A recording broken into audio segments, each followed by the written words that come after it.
वन्दितु सर्वसिद्धे धुवमचलमणोवमं गदिं पते वोच्छामि समयपाहुड मीणमोऽसुध केवली भणिदम् नमः समयसाराय स्वानुभूत्या चकासते चित्स्वभावाय भावाय सर्वभावान्तरच्छिते अनन्तधर्मणस्तत्त्वं पश्यन्ति प्रत्यगात्मनः अनेकान्तमयी मूर्तिर्नित्यमेव प्रकाशताम्। आत्महित के पिपासुओं, परमार्थ जैन मार्ग में कहीं भी और किसी को भी और कुछ भी छुड़ाने का उपदेश नहीं दिया गया है। और यदि कहीं कुछ छुड़ाने का उपदेश भी दिया गया हो तो कम से कम इतनी बात तो पक्की है कि बाह्य द्रव्यों को, बाह्य वस्तुओं को तो छुड़ाने की प्रेरणा बिल्कुल भी नहीं दी गई है। यदि छुड़ाने के नाम पर कुछ छुड़ाने का उपदेश दिया भी है तो राग द्वेष के छुड़ाने की प्रेरणा की है। मैं सरल भाषा में कहूँ, आध्यात्मिक ग्रंथों में परद्रव्यों को छोड़ने की प्रेरणा नहीं दी जाती। खरेखर कुछ छोड़ने की प्रेरणा ही नहीं दी जाती। और यदि दी भी जाए तो वह भी क्रोध, मान, माया, लोभ जो हमारे विकारी परिणाम हैं, जो रात दिन हमको पल प्रतिपल दिन रात शुभाशुभ भावों से मेरा व्यापार चला करता, मानस, वाणी और काया से आश्रव का द्वार खुला रहता। ये जितनी भी कषाय है उनको छुड़ाने की प्रेरणा की है, जहाँ पर भी की होगी। पर द्रव्य को छुड़ाने का नहीं, पर भाव को छुड़ाने की प्रेरणा कदाचित कहीं मिलती है। आध्यात्मिक ग्रंथों की विशेषता है कि उसकी प्रेरणा, इंस्पिरेशन का केंद्र बिंदु, वो प्रेरणा पाठकों को और श्रोताओं को केवल जानने की करता है। वस्तु का जैसा स्वभाव है वैसा जानिए। क्या छोड़ना पड़ेगा? कुछ भी मत छोड़िए। इसलिए जो कुशल व्यापारी होता है, जो अपने आप में अद्भुत आत्मविश्वास रखता है, वो ये कहता है ग्राहकों को, सब आप माल देखिए, फिर लेना हो तो लीजिए अथवा मत लीजिए। माल देखिए, फिर आप स्वयं लौट लौट कर पलट कर आएंगे, हमें कुछ कहना नहीं पड़ेगा। जनाने की ही बात आचार्य देव ने यहाँ पर की है। थोड़ा सा मैं आपको स्मरण दिला दूँ। मोक्ष मार्ग प्रकाशक का दूसरा अध्याय का समापन चल रहा था। टोडरमल जी 3 बातें कहते हैं हमने आपको जीव अनादिकाल से किन किन दशाओं से गुजर रहा है, कैसे कैसे दुख भोगता रहा है, उन सब का विवरण कहा। क्या ये तुम्हें बात जचती है कि नहीं, इसका विचार कर।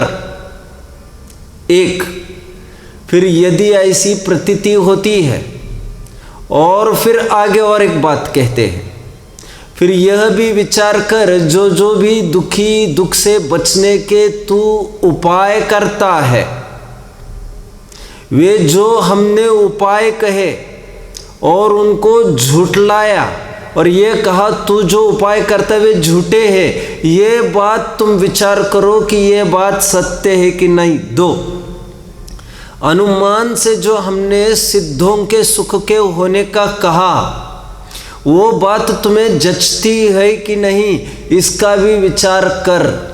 और यदि तुम्हें इस बात की प्रतीति होती है कि जो हमने दुख के कारण दुख का अनुभव, 1 दुख का अभाव का उपाय जो आज तक कर रहा है वो झूठा है, 2 और सच्चा सुख कहा है, बात 3। ये जो बातें कही ये जम रही होगी तो जैसा हम आगे कह रहे हैं वैसा तुम मानो तो तुम्हारा कल्याण होगा। फिर तीसरे अधिकार के अंत में कहा, 4थे अध्याय के समापन में इतनी ही बात कहते हैं, हे भव्य, इन मिथ्या दर्शन अधिक का अभाव करना तो तुम्हारा कल्याण होगा।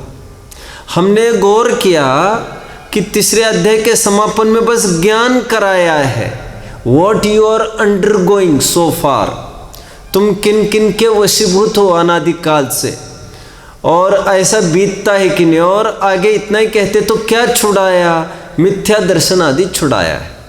जो हमारी बहुत सुंदर गाथा चल चुकी वो केवल ये कहती है कि जानो, वस्तु को जानो। इसलिए हमें बहुत आग्रह नहीं करना चाहिए बड़ी बड़ी सभाओं को इकट्ठा करके हाथ ऊपर उठवाकर कौन क्या क्या छोड़ेगा, कौन क्या क्या छोड़ेगा, इसकी बोलियां नहीं बुलवाना चाहिए। आवेग में आकर किसी को भ्रष्ट करने का प्रयास नहीं करना चाहिए। हाँ, यह भ्रष्टता ही है, फिर उसको घुटन होगी और क्रम से उसको चलना चाहिए। ज्ञान पूर्वक प्रत्याख्यान होना बेहद जरूरी है। जो जानेगा वही तो बाद में त्याग करेगा, ऐसा 34वीं गाथा की टीका बोल रही थी। प्रसंग तो वे ही होते हैं, दृष्टि सुधार की बस प्रेरणा आध्यात्मिक ग्रंथों में की गई है। अलेक्जेंडर डुमस नाम का कोई एक व्यक्ति था। एक बार रास्ते में चलते चलते उसको कुछ कांच के टुकड़े मिल गए।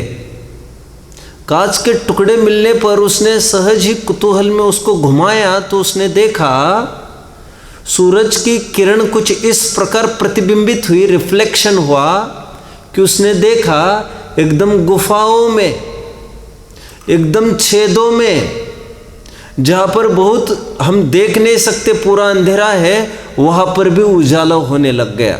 उसके दिमाग में ऐसा विचार आया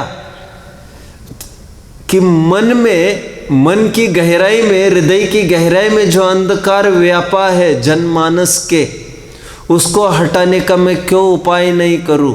बाद में वो बहुत बड़ा एक सिद्ध हस्त लेखक हुआ और पूरा जीवन उसने लोगों को सतपथ दिखाने के लिए, मार्गदर्शन के लिए ही आहूत किया। फिर से मैं बात को दोहराऊं, आध्यात्मिक ग्रंथ केवल दृष्टि सुधार की बात करते हैं, क्योंकि प्रसंग के सुधार की गुंजाइश कहाँ होती है जो उसको उपदेश दे और कर भी ले बाहर के सहयोग हमारे अनुसार, और मनस्थिति ठीक नहीं हो तो घर गृहस्थी का त्याग करके जंगल में भी जाकर अपने मन में वही गृहस्थी की खिचड़ी पकाता रहता है और संसार वही का वही बरकरार रहता है। विचार करिए जा, सेब गिरते हुए किसने नहीं देखा होगा? सेब गिरते हुए तो हर किसी ने देखा ही होगा, लेकिन वह प्रसंग सबको एक सरीका होने पर भी आइजैक न्यूटन एक वैज्ञानिक था जिसने पेड़ से सेब को गिरते देखा और ग्रेविटेशनल फोर्स का फॉर्मूला क्रिएट किया। आज तक कितने जनों ने देखा होगा? प्रसंग वही के वही होते हैं, दृष्टि की कीमत होती है। आज तक कितने जनों ने अपने चौके में उबलते भगुने में उबलते पानी को लेकर जो धड़धड़ धड़धड़ आवाज आ रही है प्लेट की, कितने जन ने सुनी होगी? लेकिन हर कोई जेम्स वेट नहीं होता।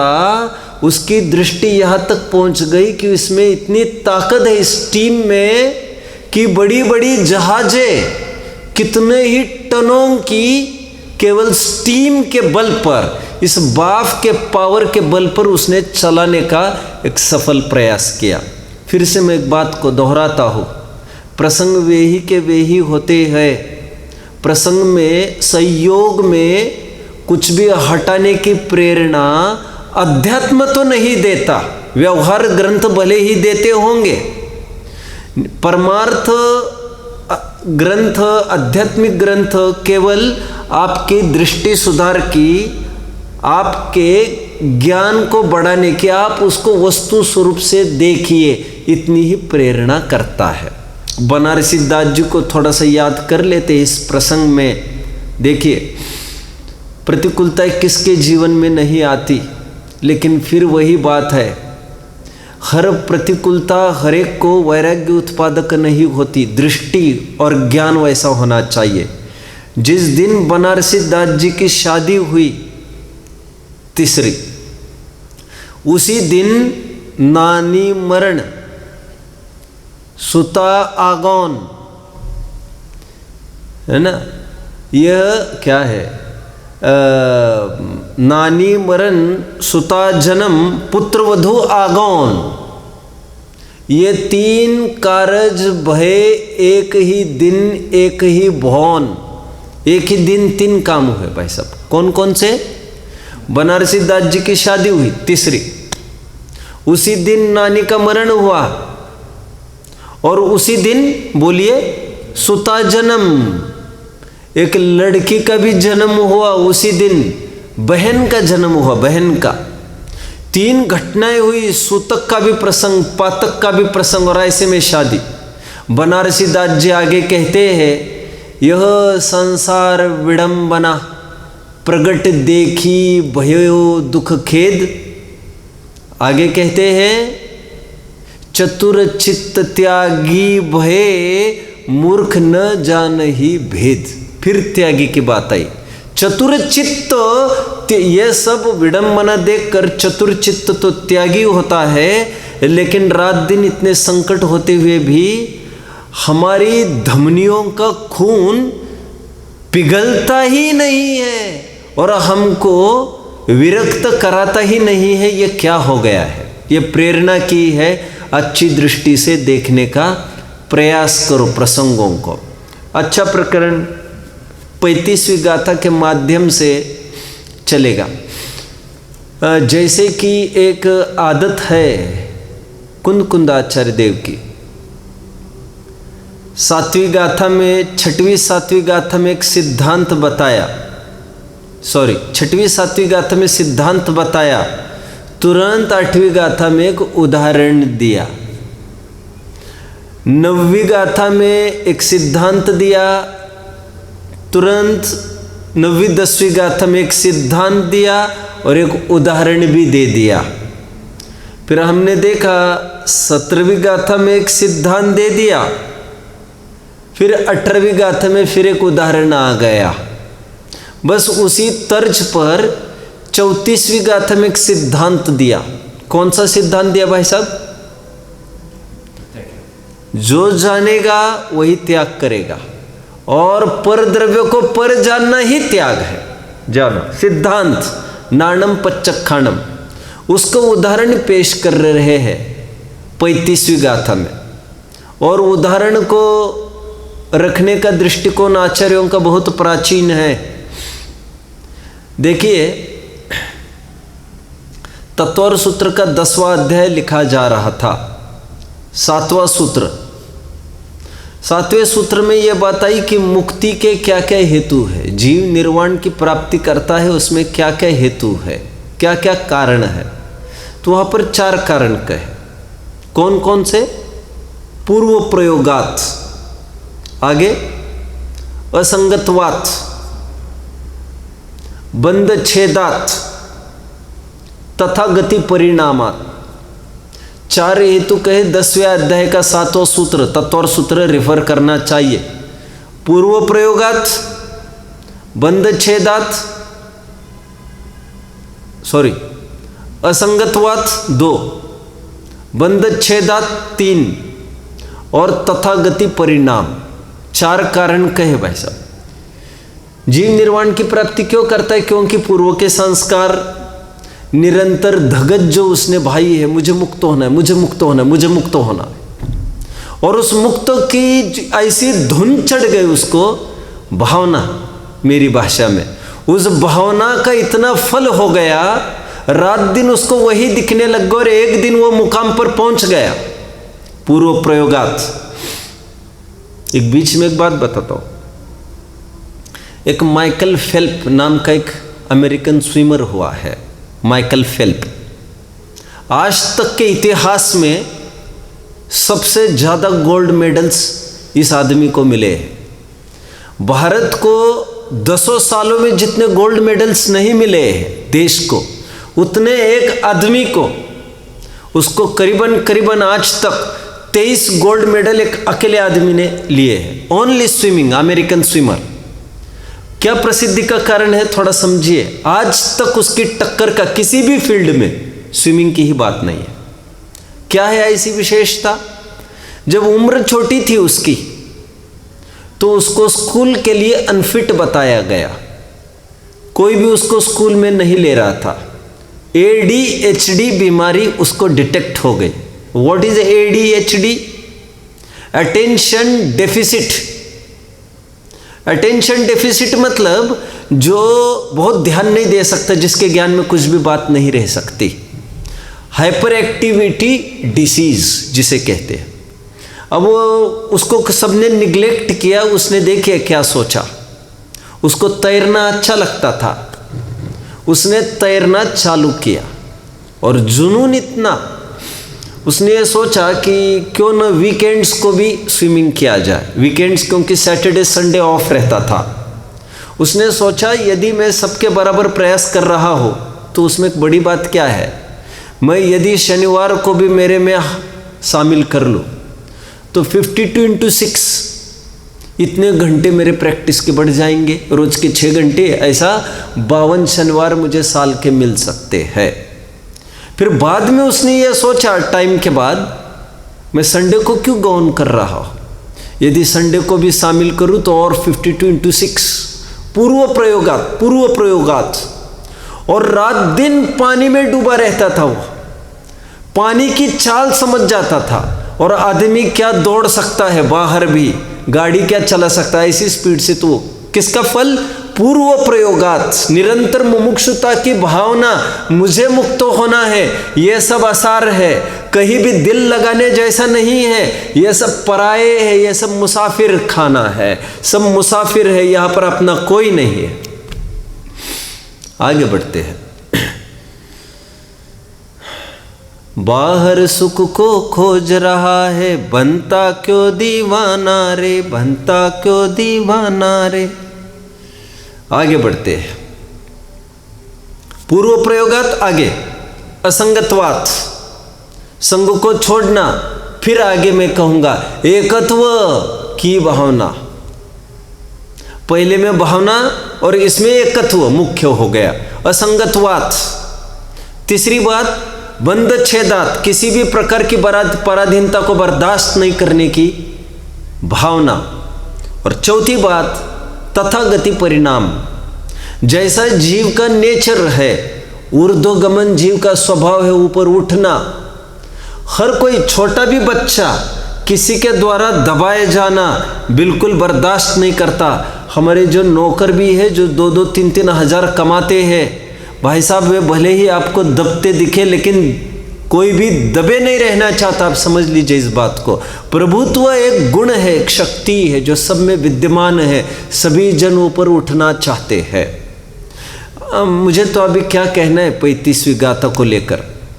यह सब सूत्र चल रहा था तो शंकाकार ये बोला, साहब आप इतनी बड़ी बड़ी बातें कह रहे हैं, हमारे तो भेजे में इतनी सब बातें नहीं आ रही है। तो आचार्य देव कहते कोई बात नहीं। आचार्य देव वहाँ पर बहुत सुंदर बात कहते हैं। अक्लंग स्वामी का राजवार्तिक रेफर करना चाहिए कि जीव को बहुत सारे तर्क और युक्तियाँ देकर भी जिसको समझ में नहीं आता, बात को पूरी करिए भाई साहब, उसको एक साधारण उदाहरण से बात गले उतर जाती है, इसलिए उन्होंने तुरंत आगे 4 उदाहरण दे दिए। कौन से 4 उदाहरण दिए फिर उन्होंने दिया अविद्ध कुलाल चक्रवत, जैसे कुमार चक्र घुमा रहा है, इतना घुमाया, फिर घुमाना बंद करने के बाद भी घूमता रहा और तेजी से घूमता रहा। पहले का प्रेशर अभी बना रहा, 1 2, फिर आगे क्या है, लेपालंबुवत, व्यपगत लेपालंबुवत। जिस प्रकार कोई कद्दू मिट्टी से लपेटा हुआ कुएं में डाला, धीरे धीरे जो मिट्टी हटती जाएगी त्यो वो ऊपर आता जाएगा, असंगतवात। तीसरा उदाहरण दिया एरंडी बीजवत, जब भी एरंडी टूटती है तो उसका बीज ऊपर की तरफ ही जाता है, उदाहरण 3। उदाहरण 4 अग्नि शिखावत, अग्नि को किसी भी दिशा में लाने का प्रयास करिए, आप कितना भी दबाने का प्रयास करिए, खरेखर उसका स्वभाव ऊपर ही की तरफ आना है। उसी प्रकार हर एक जीव का स्वभाव सुखी होने की ही दिशा में प्रयासरत होता है। वो कितना सफल हो पाता है वो बात अलग है। निष्कर्ष बता पाएगा कोई? मुझे क्या कहना है? उदाहरण की महत्ता बता रहा हो। 10 प्रकार के सम्यक तो कहे हैं आचार्यों ने। आत्मानुशासन देखना चाहिए, 10वां 12वां छंद होगा। 10 प्रकार के सम्यक्तों के भेदों में आज्ञा सम्यक्त्व, बहुत सारे सम्यक्तों के, सूत्र सम्यक्त्व, बीज सम्यक्त्व, संक्षेप सम्यक्त्व, विस्तार सम्यक्त्व, वहाँ से पढ़ लेना चाहिए। एक सम्यक्त्व का भेद क्या कहा? अर्थ सम्यक्त्व। क्या अर्थ कहा इसका? जिन लोगों को बहुत मंद बुद्धि वाले हैं उनको एक उदाहरण से बात को समझाइए, फटाफट बात गले उतरती है। सम्यक्त्व में धारदार कारण एक उदाहरण है। और आचार्य देव भी उस बात को कह रहे हैं, द्रव्यान योग में तो उदाहरण की महत्ता होती ही है। अभी मंगलायतन से मोक्ष मार्ग प्रकाशक दृष्टांत वैभव छपा है। बहुत टाइम पहले एक विद्वान ने समय सार का दृष्टांत वैभव, उदाहरण काम करता है, आपको ज्ञान में होगा। एक ग्रंथ है भाई साहब जो केवल उदाहरणों का है, बता सकेंगे? सम्यक ज्ञान दीपिका, क्षुल्लक धर्मदास जी का। उस ग्रंथ में कुछ नहीं है, केवल उदाहरण है, केवल उदाहरण और सिद्धांत, उदाहरण सिद्धांत। कोई ऐसा ग्रंथ नहीं है तरीकेबद्ध, लेकिन उस उदाहरण और सिद्धांत के माध्यम से वो इतना गजब का आसान हो गया काम, हर कोई उसको पढ़ना चाहता है और अपना काम कर सकता है। सम्यक ज्ञान दीपिका जरूर रिफर करना चाहिए। इसके एक उदाहरण को लेकर बहुत विवाद भी चला था, मैं ज़्यादा अभी खोलना नहीं चाहता। अभी उदाहरण देखिए क्या कहते हैं। 35वीं गाथा को मैं यहाँ से पढ़ता हूँ थोड़ा सा। जहनाम को विपुरिसो, आ गया उदाहरण। पर दव्वमिणम तिजाणितुम चयदी तह सव्वे पर भावे णाऊण विमुंच देणाणी। है जान कर पर द्रव्य को नर तजे त्यो और के है जान कर पर भाव ज्ञानी परित्यजे। आपको उतना मज़ा नहीं आएगा क्योंकि आपको लगेगा ये तो कोई उदाहरण ही नहीं दिया आचार्यों ने। देखिए ना, उदाहरण में थोड़ा गाथार्थ पढ़ता हूँ, पहले मैं उत्थानिका पढ़ लेता हूँ। अब यहाँ यह प्रश्न होता है कि ज्ञाता का प्रत्याख्यान ज्ञान ही कहा है, तो उसका दृष्टांत क्या है? उसके उत्तर में दृष्टांत दार्ष्टान्त गाथा रूप कहते हैं। दृष्टांत क्या है? वर्ड दृष्टांत। और एक होता है दार्ष्टान्त, एक उदाहरण और एक सिद्धांत। मैंने एक बार बताया था दृष्टांत शब्द कैसे बना है। दृष्ट अंत, जो देखने में आता है ऐसा धर्म, मतलब ही उसको कहते हैं उदाहरण। जो देखा है तो तुरंत फटाफट पकड़ में आती है बात। क्या कहते हैं गाथार्थ, जैसे लोक में कोई पुरुष पर वस्तु को यह पर वस्तु है ऐसा जाने तो ऐसा जानकर पर वस्तु का त्याग करता है, उसी प्रकार ज्ञानी पुरुष समस्त परद्रव्यों के भावों को यह परभाव है ऐसा जानकर उनको छोड़ देता है। बस इतनी सी बात कह रहे, जैसे लोक में किसी आदमी को कोई वस्तु छोड़नी है, पर द्रव्य छोड़ना है, तो वो इतनी भावना भाई ये पर है, वो छूट जाती है। इसीलिए उसका परत्व का ज्ञान ही, पर वस्तु के परत्व का ज्ञान ही प्रत्याख्यान है। उसी प्रकार यहाँ पर समझना चाहिए। मैंने एक उदाहरण भी दिया था, तलाक होने के पहले वो यही तो विचार करते इनसे मेरा कोई प्रयोजन सिद्ध नहीं हो रहा है, यहाँ पर मैं दुखी हूँ, ये मेरे कुछ नहीं है, मैं इनके अधीन नहीं रह सकती, खत्म, वो टूट जाता है। फिर भावना वैसा वैसा कार्य कराती है। अभी हमको बहुत मज़ा नहीं आया है उदाहरण में, लेकिन टीकाकार उदाहरण को चुस्त बनाते हैं थोड़ा सा। देखिए वहाँ पर भी आपको याद आ रहा होगा, 8वीं गाथा में भी आचार्य देव इतना ही कहे थे, जिस प्रकार म्लेच्छ को कि जहनवी सक्कमण जो अनज भाषा अनार्य की भाषा के बिना समझ में नहीं आता उसको, ठीक उसी प्रकार व्यवहार जनों को व्यवहार की भाषा में बोलना चाहिए। उदाहरण को खोला अमृतचंद्र देव ने, स्वस्ति का उदाहरण देकर, आपको याद आ रहा होगा। ठीक उसी प्रकार यहाँ पर एक बहुत शानदार उदाहरण प्रस्तुत किया जा रहा है। आज हम इस उदाहरण को ही देख लेंगे तसल्ली से, क्योंकि इसके अलावा गाथा और टीका में कुछ भी नहीं है। फिर कल से हम टीका को पढ़ना प्रारंभ करेंगे। आज इस उदाहरण भर को हम देख लेते हैं। क्या उदाहरण दे रहे हैं आचार्य देव?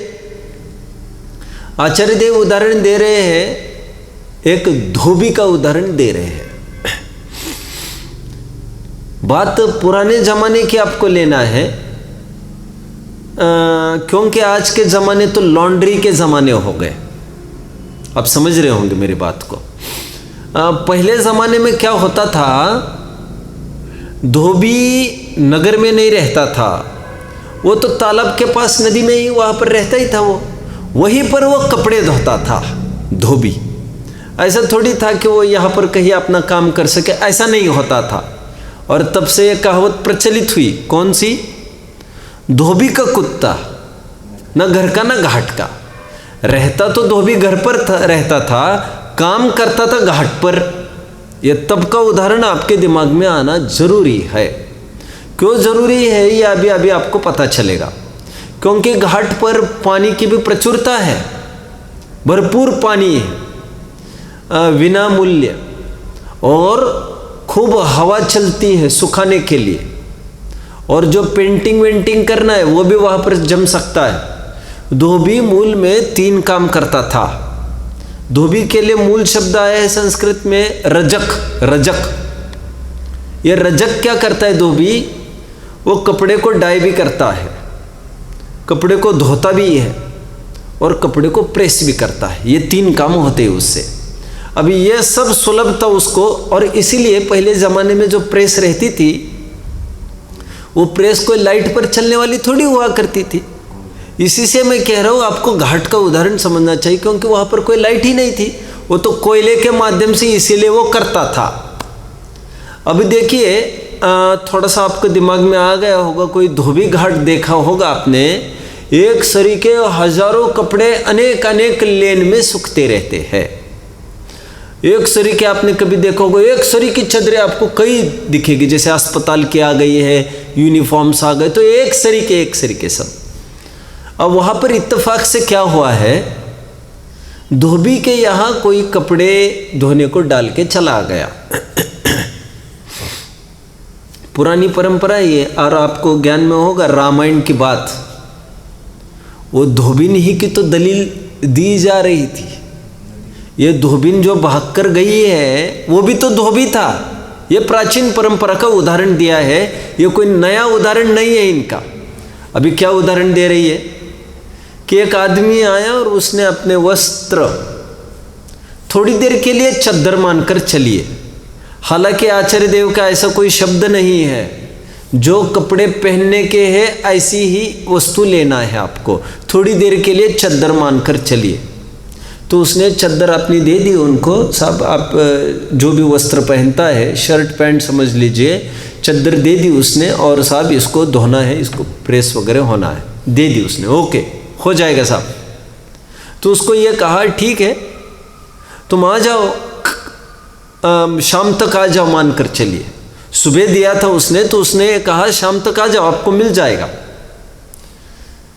फिर बाद में क्या हुआ, वो लंच के लिए चला गया, वो आदमी लंच के लिए वो चला गया कि उसका लड़का आकर खड़ा हुआ वहाँ पर। तो लड़का आकर खड़ा हुआ तो और एक ग्राहक आया, तो उसने वैसे एक चद्दर दे दी। ना उस ग्राहक ने पहली वाली चद्दर देखी थी, ना उस लड़के ने भी पहले का माल देखा था क्या ऐसी भी आ गई है। और ये चद्दर हूबहू वैसी ही थी, और हूबहू वैसा होता है। तो उसने भी ले लिया और उसने दे दी, चलो भैया इसको धो लो, इसको प्रेस कर लो। और उसको भी सेम टाइम दे दिया, तुम आ जाओ शाम तक आ जाओ बोले। अभी हुआ क्या कि जो पिता वहाँ पर आ गए, थोड़ी देर बाद आकर खड़े हो गए, और वो ग्राहक आ गए शाम के टाइम में और बोला साहब मेरा।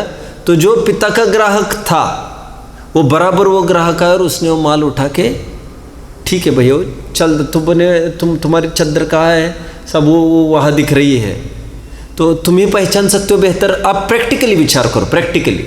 धोबी कोई ऐसा थोड़ी पहचान सकता है। तो ये मोटा लक्षण ये बताता है, सब ये है, वो सुख रहा है मेरा। उसने कहा अच्छा वो है तुम्हारा, क्योंकि हजारों हमारे पास आते, हम किस किस का ध्यान रखें। अच्छा वो है तुम्हारा, हाँ बराबर वो था तुम्हारा, राइट।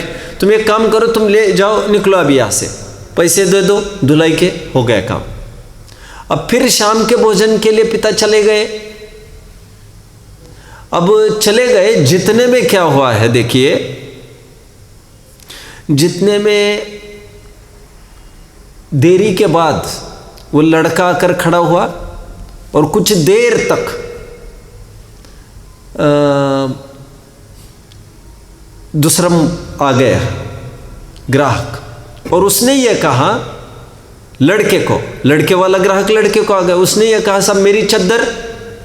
फिर उसने वही कहा तुम्हारी चद्दर देखो, कहा आँख उठाकर तुम। तो पास में गए उस चद्दर के लिए, हाँ साहब वो मेरी चद्दर है, हाँ मिल गई ना, ले लो तुम। लेकिन जैसे ही वो धोबी ने कहा लाओ यहाँ पर, मैं थोड़ा उसको प्रेस सब करा दो। लेकिन जैसे वो करने लग गए, उसने टैग देखकर ये कहा, निशान देखकर, सब ये चद्दर तो मेरी नहीं है। अरे ये चद्दर तुम्हारी नहीं है, ऐसे कैसे हो सकता है? तो कहते हैं ऐसा हो नहीं सकता, फिर ये हो नहीं सकता, और देखो और कहीं है क्या? नहीं कह रहे ऐसा तो कहीं नहीं है, लेकिन ये मेरी नहीं है, ये बात तय। अब ये तुम्हारी नहीं है चद्दर, तो ये किसकी चद्दर होगी, ये ना वो समझ पा रहा, नहीं ये समझ पा रहा है। लेकिन इसके लिए बहुत टाइम जाना जरूरी था। अब आ गए पिताजी उसके, और पिताजी आते आते मान के चलिए उनका सब समेटने का टाइम हो गया। पिताजी को वैसे आते नहीं थे, लेकिन समेटने का टाइम हो गया। बच्चे ने कहा थोड़ी सी उलझन पड़ गई, आप आइए। आते आते थोड़ी सी रात हो गई, और फिर उन्होंने कहा देखो साहब ये मेरा चिन्ह ही नहीं है, आपके सामने ये किया था, ये हाँ बोले ये चिन्ह तो नहीं था तुम्हारी, ये बात सही है। तो फिर बच्चे ने कहा पापा जी हूबहू ऐसी एक चद्दर मेरे पास आई थी, तो मैंने वो एक जन को दे दिया। हाँ बोले ये बात है। तो फिर उस धोबी ने कहा उस आदमी को, ज़रूर मुझे लग रहा है कि तुम्हारी चद्दर बदल के उनके पास चली गई हो, तो एक काम करते हैं चलिए अपन उसके पास चलते हैं। तो वो चादर अपन लौटा दे, तो उसके घर जाता है। ये उदाहरण पूरा यहाँ पर फिट किया है अमृतचंद्र देव ने। जैसे वो घर पर गए उसके, सब कौन है, आपका क्या काम है? सब हमें थोड़ा काम है, ये फलाने साहब का घर है, हाँ ये उन्हीं का घर है, बोलिए क्या बात है। आज वे लॉन्ड्री से हाँ आई थी, सब पैसे तो दे आए थे, वे बोल रहे साहब हमारी पैसे की समस्या नहीं है, वे कहा है जरा आप मिलाएंगे आप उनको। चद्दर नहीं वो हमारी ही आई है, ऐसा नहीं है, वो कोई ऐसे दूसरों का माल बिल्कुल नहीं लेते, उनका ऐसे आदत नहीं है। अरे भाई आप दिखाओ तो वे कहा है क्या है, सुनो जी उठिए जी उठिए जी। और जैसे ही वो सामने उठाने के लिए गई, तो तो इन्होंने देख लिया, तो उसने कहा हाँ ये चद्दर ये बिल्कुल ऐसी ही है, अब मैं थोड़ा सा उसका निशान देखकर पहचान सकता हूँ। जो ही ये पास में गया, धोबी ने इशारा किया, देखो तो तुम्हारी है क्या? निशान ने देखा, हाँ साहब ये चद्दर मेरी है। अब ये तय हो गया ये चद्दर मेरी है। कह रही और ये चद्दर जो लाया हूँ मैं, ये हो सकता है इसकी चद्दर हो, फिर जरूर यही एक संभावना दिखती है। बोले हाँ यही संभावना हो सकती है, क्योंकि इसी आदमी ने बोले ऐसी चद्दर लाई थी, तो फिर यही हो सकता है। फिर उसको उठाने का प्रयास किया जाने लग गया। जैसे उठाने का प्रयास किया जाने लग गया, उसको लगा रोज जैसी पत्नी परेशान कर रही है। तो पत्नी ने कहा सुनो जी, उनको कोई उठाता है तो अच्छा नहीं लगता, वो झापड़ दे देते हैं, ऐसा उसका अनुभव अच्छा नहीं होगा पत्नी को। तो उसने कहा वो आपकी बात आप जाने, लेकिन हमारे यहाँ पर चादर का मामला है, वस्त्र का, ये तो बदल कर आ गई है। उसने जोर से उसको उठाया, बार बार हिलाकर उठाया, झकझोर करके। उसने जो ही कहा ये कौन है, इन कौन है जैसे कहा, उसने कहा ये वस्त्र उतारो। बोले उन्हें फिर आंखें मलने लग गए, वो ये कौन है? जितने में उसको धोबी भी दिखा। धोबी नहीं आता तो उसको पता ही नहीं चलता ये क्या मांझ रहा है।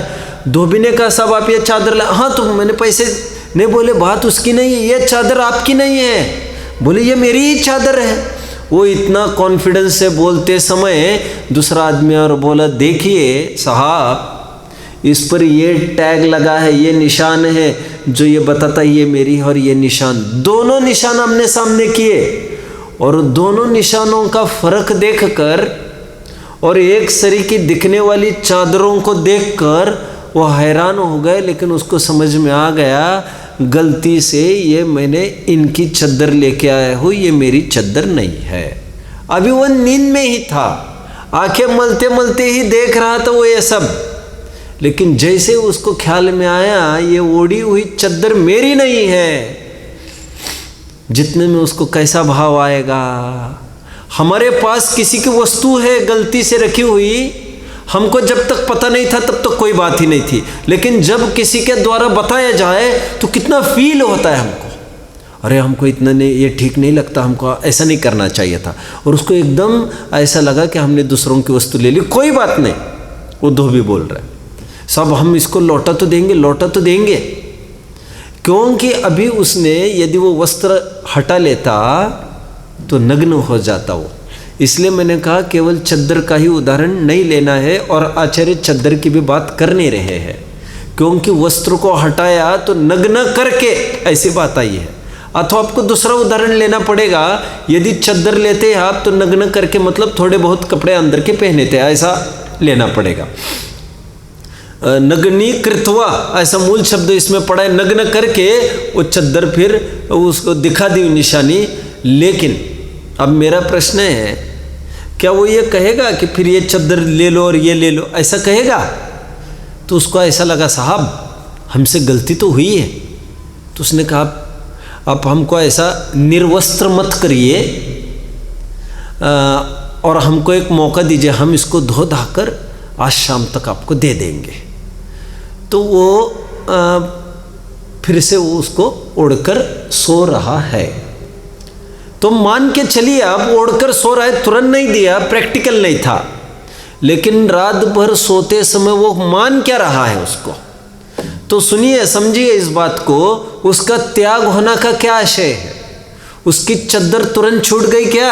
अभी संभव नहीं है छूटना। उदाहरण जैसा मैं दे रहा हूँ वैसा सोचने का प्रयास करिए।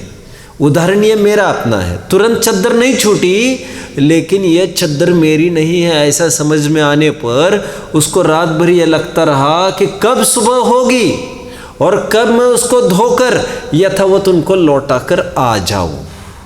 उदाहरण समझ में आया?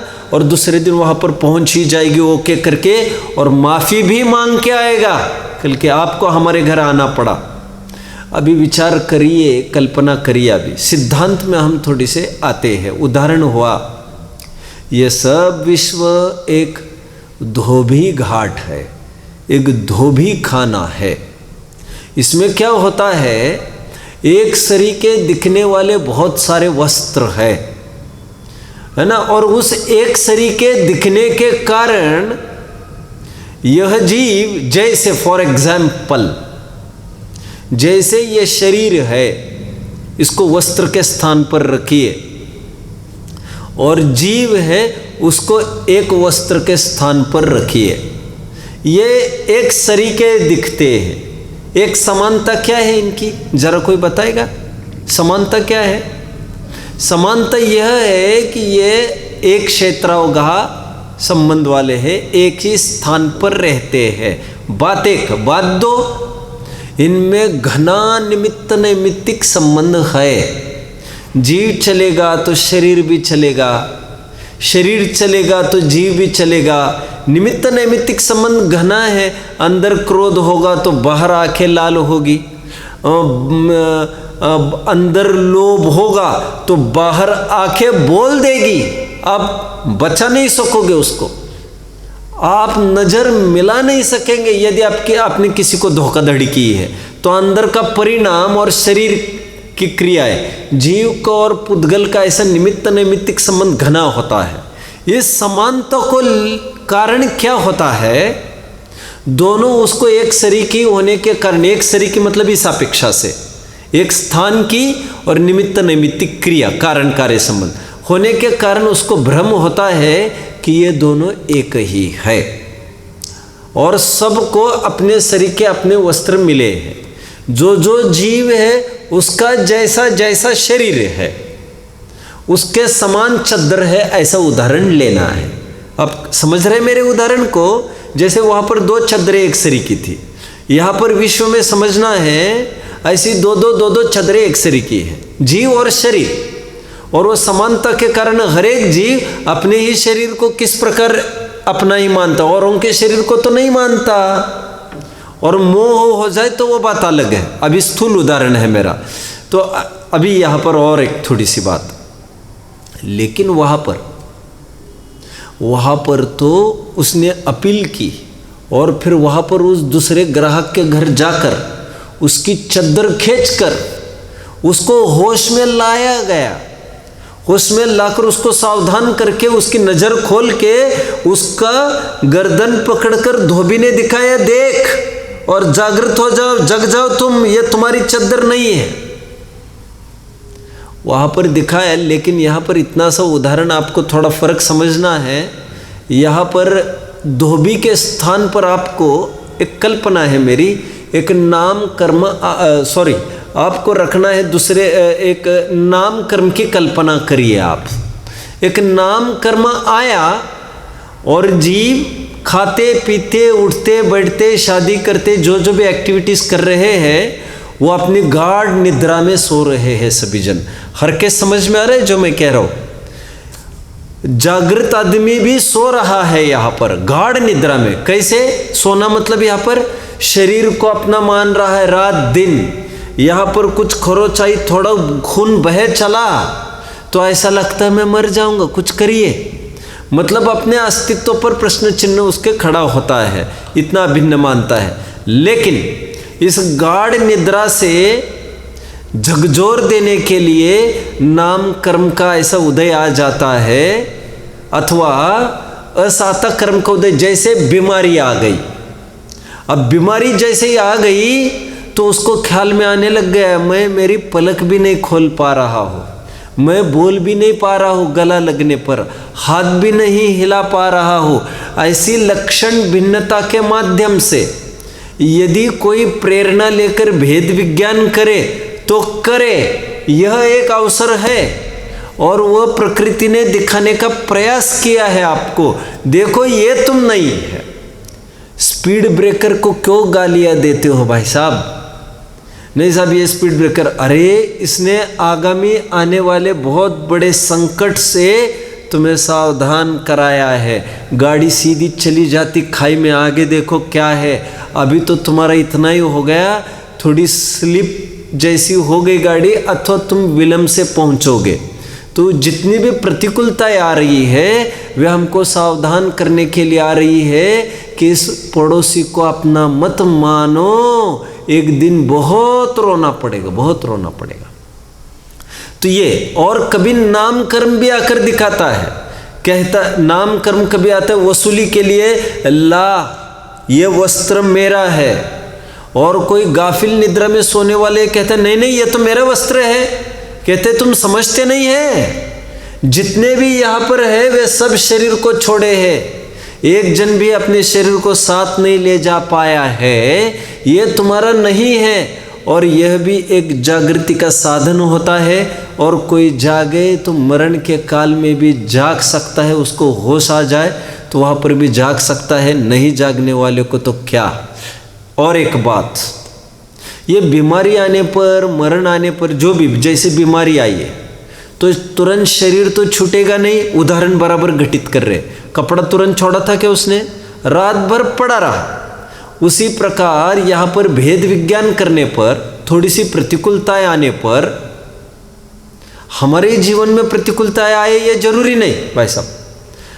सियाना और होशियार वो है जो पड़ोसी की प्रतिकूलताओं से स्वयं कुछ शिक्षा ले, राह इसकी नहीं देखे कि हमारे जीवन में यह बात आए तो हम समझ लेंगे। हमको कुछ पता ही नहीं कोरोना क्या चीज़ है, उसका दर्द पीड़ा क्या है, लेकिन इतना हवा हो गए उनको, उसको देखकर क्या हम भी सावधानी रखने का प्रयास नहीं करते क्या।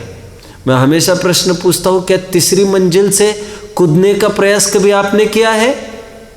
मैंने भी नहीं किया है, ऐसी कोई बात नहीं है, लेकिन हमें एक्सपीरियंस ही नहीं है उसका कि हमारा पैर टूट सकता है। लेकिन किसी का टूटा है ये सुनकर हम भी बचते हैं। ठीक उसी प्रकार किसी पर आई हुई प्रतिकूलताओं को देखकर हमें शिक्षा लेना चाहिए। शरीर अलग है और जीव अलग है, हमको अलग लक्षण भिन्नता को लेकर एक ज्ञान दर्शन वाला है। एक गाथा हम देख रहे थे 23, 24, 25वीं गाथा में वो बात आ रही थी कि नित्य उपयोगमयी है ये जीव, इसका लक्षण उपयोगमयी है। और तुरंत बात आ रही थी शरीर आदि जितने भी परद्रव्य है वे अनुपयोगी है, मतलब ज्ञान दर्शन से रहित है। तो ये धोबी के स्थान पर हमने नाम कर्म सातवेद्य रखा। और जाग सके तो जाग की प्रेरणा आचार्य देव इस पूरे उदाहरण के माध्यम से दे रहे हैं। कबीर का एक आपने भजन यदि सुना होगा, जस की तस धर दीनी चदरिया, सुना है कभी यह भजन? बहुत सुंदर भजन है ये। और वहाँ पर ये है, दास कबीरा जतन से ओढ़ो, जस की तस धर दीनी चदरिया। एक कल्पना की है उन्होंने कि ये चद्दर आज तक बहुत जनों को मिली है, उसमें मूर्ख लोगों ने इसको मलिन किया है, और जो ज्ञानी हुए हैं प्रहलाद वगैरह वे मानते हैं उन्होंने बराबर इसको निर्मल रखा, मैला नहीं किया। मतलब क्या कहना चाहते, इसको अपना नहीं माना। इसलिए कबीर कहते हैं जैसी चद्दर तुमको मिले वैसी रखो, वैसी रखो, मतलब उसको अपना मत मानो। जस की तस धर दीनी चदरिया।